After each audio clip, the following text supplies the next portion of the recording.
From MNTech, the Micro Nano Technology Education Center, this is Talking Technicians, the podcast about technicians, who they are, what they do, and where they come from. I'm your host, Peter Kazarnoff. I teach technicians and engineers at Portland Community College. In each episode, you'll meet a working technician and hear their story. That means real interviews with real technicians about real jobs. At the end of each episode, you'll hear actions you can take if you want to be a technician too. In this episode, you'll meet Gabriel. Gabriel is a technician, a field service engineer at Applied Materials in Hillsboro, Oregon. Gabriel, welcome to Talking Technicians. Thanks, Peter. I'm happy to be here.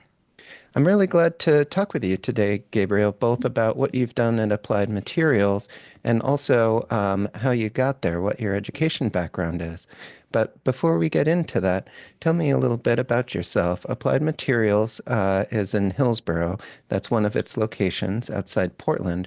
Where do you live and how long have you been there for? So I've been in Portland for around the past 10 years. Right now I'm in the Hillsboro area, and we moved over here because my dad, he's working at Intel right now as a tech, and because of all the layoffs that were happening in New Mexico, we wanted to move here because there were better just prospects and sort of jobs that you could get here. And so when you moved to Oregon, then after that you did both your high school work in Oregon and then also went to community college in Oregon, right? hmm Yeah, I did what's called the early college high school program. And then in that program, I chose to follow the microelectronics technology automation pathway. And that's what got me into being a field service engineer. Amazing, amazing. Well, Thank you. let's dig a little bit into that job as a field service engineer. So, can you tell me about where you work and what does it mean to be a field service engineer? Yeah, so pretty much as a field service engineer, I'm working in the Ronler Acres campus at Intel. And pretty much what we do is we do troubleshooting, preventative maintenance, and upgrades on the semiconductor equipment that we're working on. I'm in the dry etch group. So on the dry etch tools we've been assigned, our jobs are to pretty much troubleshoot problems. If we have any upgrades we need to install, teaching some of the techs, because our tool is fairly new. So we're still in the process of teaching some of the Intel technicians. But as well as because I'm fairly new to the job, I'm still getting taught as well. So, Gabriel, you mentioned that you work for Applied Materials, but you're working on the inside of an Intel factory. Can you Mhm. explain to me a little bit about that? How can somebody get a job like yours for one company, but they're working inside another company? Yeah, so pretty much the way it works is kind of like how car dealerships work, where you can fix your car, but then if you don't know like how to solve a problem or such, you sort of take it to the dealership. In this essence, we're the dealership. So companies like Applied Materials, ASML, TEL, ASM, those sort of companies, they make the semiconductor tools, but people like Intel or TSMC buy them, and then they usually have support staff like the field service engineers on their campuses so that if anything goes wrong and the Intel people or TSMC people don't know how to fix it, then they call in the field service engineers and they pretty much work their magic. So, Gabriel, talk to me a little bit about this magic that you can work. What's it like day to day at work? What do you do at the beginning of a shift, the middle, and the end of a shift? So in the beginning of the shift, what happens is we do a pass down meeting at around 7 o'clock where the previous shift they give us because we're on a compressed work week schedule, which is alternating 3 days on, 4 days off, 4 days on, 3 days off, days and nights schedule. My schedule is the front end of the week on days. And pretty much what happens is in that beginning of the day meeting, our night shift team is going to tell us what they did that day and what how they did it, what they did. And after that, we wait for Intel to give us our priorities for the day on what they want us to fix. And then we go out, we fix it or try to fix it. And then we usually get breaks in between, like lunch, that sort of thing. And then at the end of the day, we have to compose our meeting to the night shift, and pretty much it just goes on from there. So you get this passed down from the previous shift, you do your work, and then at the end of the shift, you pass down to the next shift about what you do, what you did, or what that next shift has to do. Yeah, hmm that makes a lot of sense. So, Gabriel, what did it feel like your first day of work? What did it feel like going into either applied or like your first day walking into the Intel factory? It was honestly like, it was really weird because me doing that program for 2 years or just hearing about where my dad has worked for the past almost 20 years, it's just weird to actually see it in its fruition because I've heard so many people talk about going into the fab, but it's a really odd experience. Like it's you go through the clean room doors and it feels like you're in sort of like a different dimension the first couple times you're going there. Like it's there's all these overhead vehicles just bzz, bzz, bzz, going around and there's a millions of dollars of semiconductor equipment just sitting around you. It's impressive. It's really I don't know, it's something. It was really cool. I liked it. And what does it feel like now when you go in? It's getting to feel more like work, to be honest. I Hmm. mean, it's really, when you think about it, when I think about it, it's really cool that in this day and age, we're working on these sort of tools that are sort of empowering our future and building chips for our computers, our cars, and whatever they choose to use it in. But I don't know, it just feels cool. Still feels And cool. Gabriel, you mentioned that you work with some of the Intel technicians. Do you Mhm. also work with engineers or scientists? Who other people in the fab, in the factory, do you have to communicate with? Yeah, so pretty much we work with whoever's sort of involved in the sort of tool support group because for me, we're just sort of support for that tool. So we're the hardware side. So we work in conjunction with the software side of things, the process side of things on our side, and then Intel has their own process engineers that are sort of working to develop their side of the process because Intel creates their own processes to whatever they want to do on the chips, and that's all their IP for what they're designing. So it's their process engineers' jobs to sort of get everything in order. But then it's our guys' jobs just to make sure it's running at best it can be. And can you give me like a ballpark salary for your job as a field service engineer? Or maybe if you're working for one of the other companies that you mentioned, like Tokyo Electron, or Lam Research? Yeah, I when I was applying to a bunch of different places, I noticed that they like to be around like 27 to $30 an hour was sort of the ballpark for a field service engineer starting it in like a semiconductor company here. And do you get any differentials for things like working overtime or having longer weeks or weekends, nights, things like that? Yeah, we get a weekend shift differential, so on the weekend day we get paid an extra amount of money because for our compressed shifts, at least for the day side, we work at least one weekend day per week. And we get like a certain amount of money just for working that day. But then if you move on to nights, I think you get a 15% pay increase. And then if you're a lead, I think you get 5% extra. Yeah, so you mentioned if you're lead, you get a little bit more. Are there hmm opportunities for professional growth? Can you move up in applied materials? Oh, absolutely. Yeah. I mean, there's a tuition reimbursement program.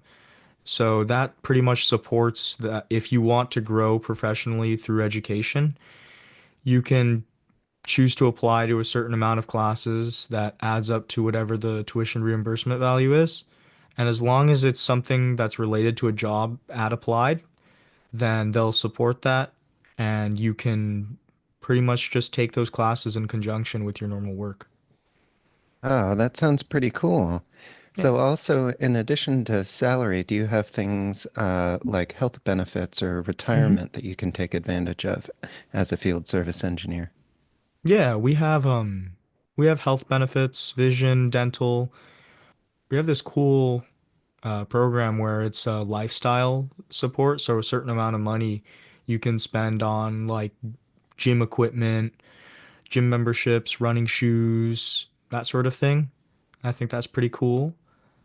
Interesting. I haven't Yeah. heard of other technicians being able to have that benefit, but Yeah, it it's makes cool. I like sense it. that you want to keep your workforce healthy and that you want to keep Hmm. them around. Well, how about we shift gears a little bit and talk a little bit about how you got to where you are now? You mentioned your high school experience a little bit. Can you tell me a little bit about the high school that you went to and the program? And then we'll transition and talk a little bit about community college after that. So, what was your high school experience like? Yeah, so in high school, I was in the engineering and software pathway of my high school. I went to the Beaverton Academy of Science and Engineering. But then in 10th grade, we found there was this program that we could join. It was the early college high school. And I enrolled in that. And pretty much how that worked was in Portland, we have this thing where you can take community college classes instead of doing high school courses. So you would follow a full-time community college schedule.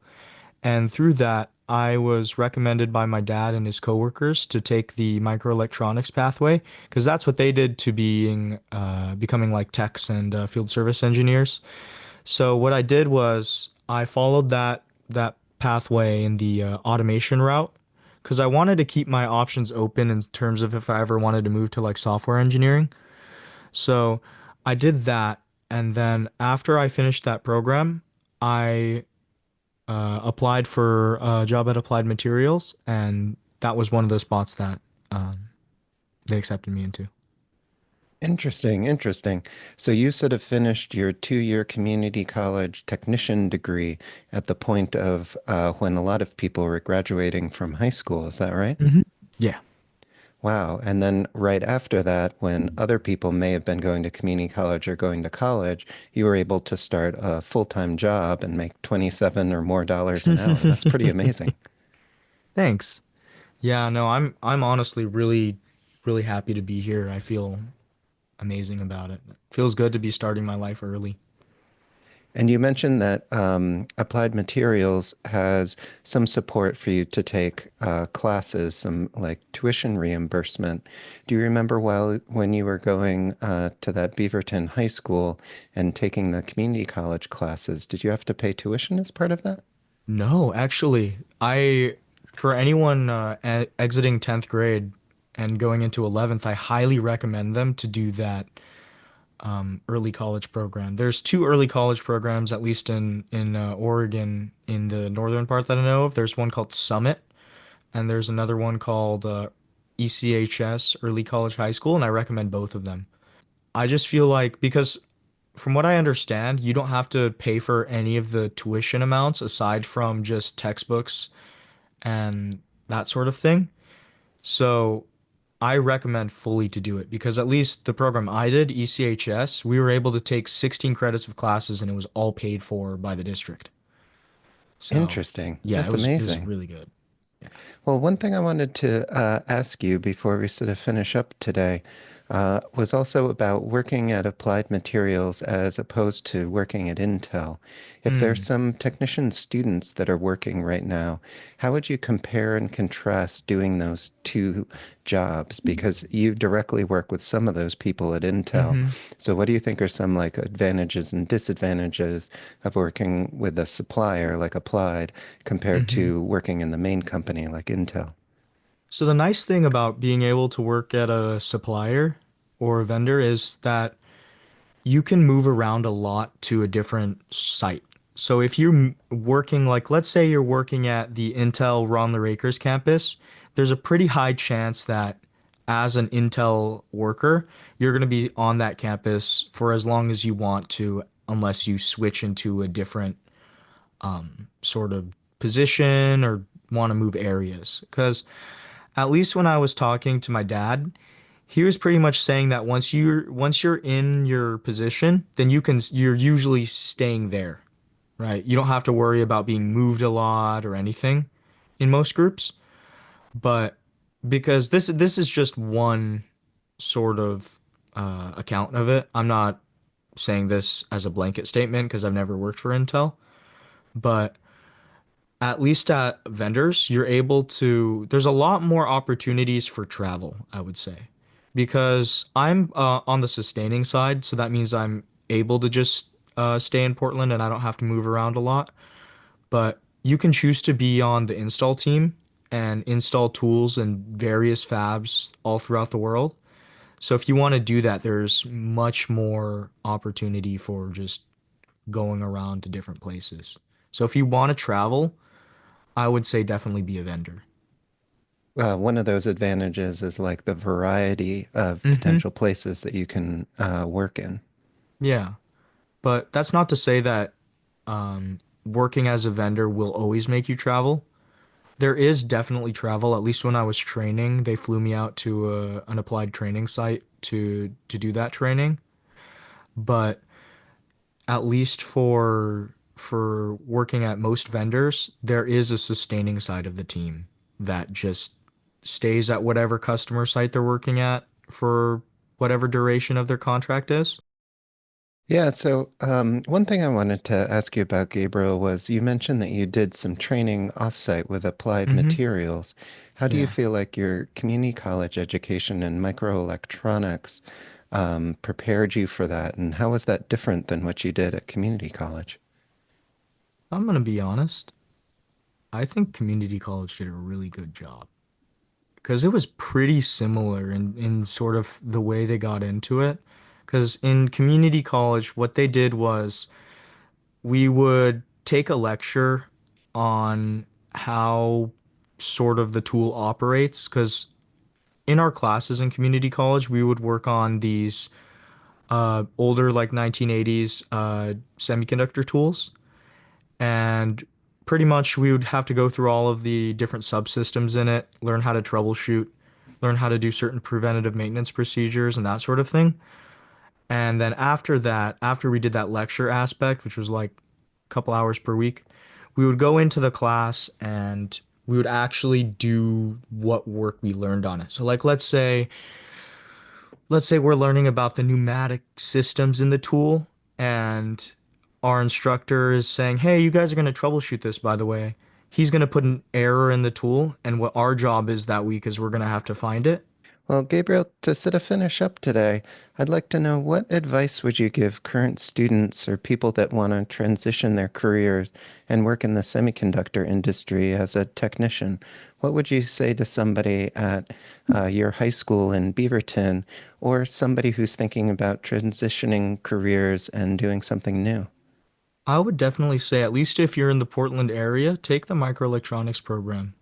I would say it was pretty useful in teaching me how to sort of navigate through this world. They gave us a lot of good representation, especially in the second year, of pretty much what it's going to look like day to day on the job specifically, working on the tools. And there's a lot of opportunities for internships, connecting you with jobs, a lot of networking opportunities in that regard. I would definitely recommend to take that. And if you're still in high school, before 10th grade, do the early college program. Because even if you want to get into not just semiconductor, but just engineering in general, I would definitely recommend doing that because it gets you 2 years ahead of the competition. So I would say it's very powerful. And this industry is so far I've liked working in it. All my coworkers are very, very fun to work with, and I don't know. I enjoy it. Well, Gabriel, thank you so much for telling your story and talking with me about how you went from high school and then community college and now working as a technician at Applied Materials. Yeah, of course. Thank you for having me, Peter. Please keep in touch. Sounds good. Thank you.